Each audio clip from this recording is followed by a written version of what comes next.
शतदलकमले रत्नसिंहासनस्थम् सर्वालङ्कारयुक्तं मोहघनरुचिरं संयुतं चाग्रतेन भद्राया वामभागे रथचरणयुतम् ब्रह्मरुद्रेन्द्रवन्द्यं वेदानां सारमीशं सजनपरिवृतम् ब्रह्मदारुं स्मरामि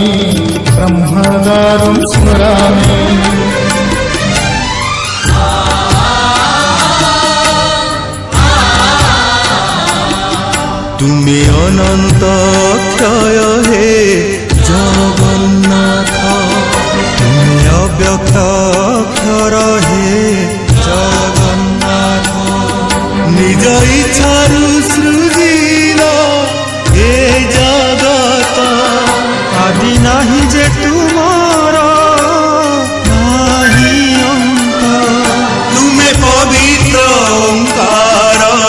चिर सत्य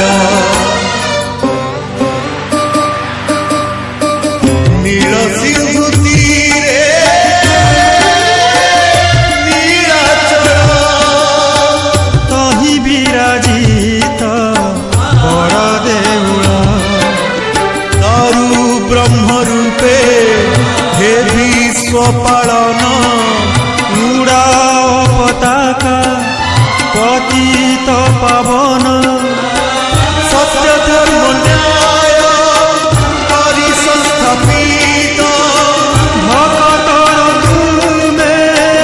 होइछ हे नाथ श्री जगन्नाथ